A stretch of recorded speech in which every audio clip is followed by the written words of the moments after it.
This question is from NEET 2023 examination. The statement of the problem says light travels in a distance x in time t1 in air and 10x in time t2 in another denser medium. तो इसमें दो medium हैं, air जिसको अभी हम लोग rare medium भी बोल रहे हैं, this is the rare medium. इसमें it is travelling a distance x in time t1. तो speed of light in the rare medium will be equal to distance divided by time. अब distance कितना है, x है, और time कितना है, t1 है. And this is the speed of light in air और द रेयर मीडियम. अब speed of light in the denser medium, अब डेंसर मीडियम में अगर निकालना है तो डेटा जो दिया है कि this is travelling at distance 10x in a time t2. तो speed of light in the denser medium will be equal to distance 10x divided by time t2.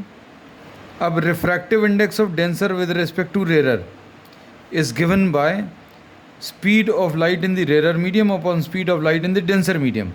Speed of light in the rare medium कितना है, x upon t1, और denser medium में 10x upon t2.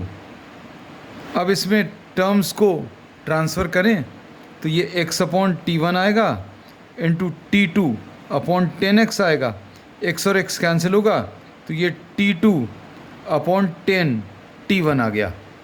अब इसके बाद एक relation और मालूम है, that refractive index of denser with respect to rare is equal to 1 upon sine of IC, where IC is what, the critical angle.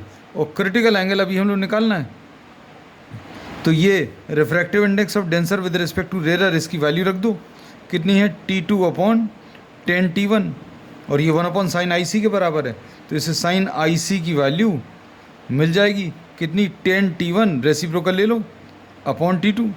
तो इससे IC की value sine inverse 10 t1 upon t2 आ जाएगा. And this is given in the third option.